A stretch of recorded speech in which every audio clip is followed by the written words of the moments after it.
Hi, I'm Brooke Houghton, and we're here today on day 2 of ICSC New York's Dealmakers Conference. And I'm here with Marty Jenkins, National Director of Real Estate for T-Mobile USA. Thanks for joining me, Marty. Thank you for having me. Yeah.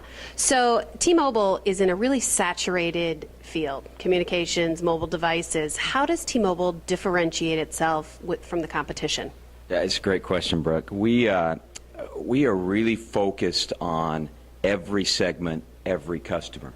And the unique thing about T-Mobile is when we go to market with a product, we try to get an ad campaign out there that focuses on not only the customer but the product, and we try to have a wide audience range. And it's interesting because we're one of the carriers, one of the unique carriers that can cater to the person that, you know, is just starting out in life, young kids. They love our products. They're really fun. You can play with them. You can have a lot of fun with them.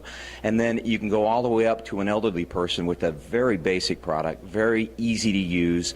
But we try to cater to that huge group. Now, that's a challenge, because when you're trying to grab everyone, you really have to focus in on what does each segment want and how can your product relate to them.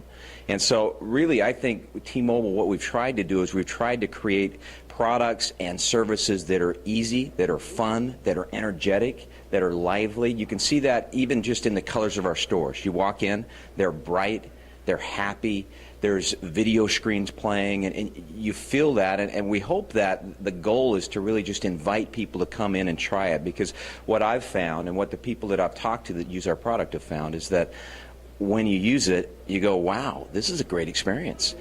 The data speeds are fast, the applications are easy, and of course the cost is much, much lower than our competition. And we like that, because as a value leader, it's nice to come in and be able to have a product that is usable, friendly, you know, but also has a price point that people feel comfortable with. You know, I can tell you that my mother, 67-year-old mother, just got her first phone, and it was easy, and the customer service is great. That's good. You know, it's funny because my dad just got his phone, and I can tell you that I've had a lot of phone calls from him.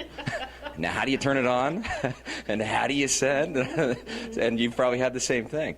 But the funny thing is that really what we're talking about is what differentiates T-Mobile. Yes. We believe, and the reason we've won so many J.D. Power awards for service is because we believe you have to take the time with the customer to teach him how to do it. Now, I wish I had a customer service rep for my dad that I could direct him to. Yeah, a personal one. I don't have that, so he calls me. But the reality is, I believe everyone at T-Mobile has a commitment to making sure that the customer is first. And it's key. Of course, I'm over real estate, but the customer's still first when it comes to real estate. If I don't find real estate that is inviting to the customer, that's easy to park, easy to access, it goes all the way down to that, and now all the way to our engineering group. If you don't have great service, you're not going to have happy customers. And so it's that commitment from the top down to have great customer service and to service every segment. And you know, it's easy to talk about. The proof is in the pudding. You've got to go out there and really execute on it. And the fact that T-Mobile has won so many awards on customer service really, in my mind, proves that we're a company that is committed to making sure that the customer is happy when they leave and happy when they come back and just continually happy. That's not always the case, but we try to. So, talking about real estate, what is T-Mobile's strategy for growth in 2013?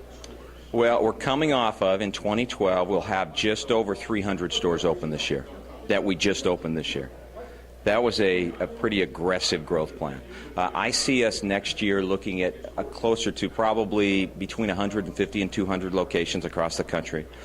But in an industry that's saturated, the challenge that we face, along with a lot of large retailers, is where do you go? How do you attract that customer that you want, which I talked about a real broad range of customers. So what we do is we do a lot of analysis. We work a lot with Jones Lang LaSalle as one of our partners. They help us with a lot of this analysis, but I can tell you, we're really pinpointed in how we approach real estate. We can get down to a 1-block radius and say, that's where we have to have the store. It's good and it's bad. The good part is we know where we want to be.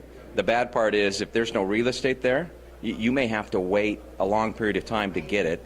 And so, it takes shows like ICSC shows where you're really out there with your face, you're visible, you're trying to create activity and excitement, and you're really trying to tell people that if you put our brand there, we're not only a good brand, we'll attract customers to your center. We're unique in that way because people come to be serviced. They come to buy too, but they come to be serviced. So, it's very pointed. Different parts of the country, we have a different approach because in the Midwest, you've got more land. In New York City, you don't have land, but you have people. So, once again, I think that pointed approach, very focused with analysis, with data, trying to make sure you know exactly where to place those stores is important. But, a couple hundred stores this year, we should be pretty happy. Good. Well, thank you for joining me. You're welcome. Here with Marty Jenkins, T-Mobile USA.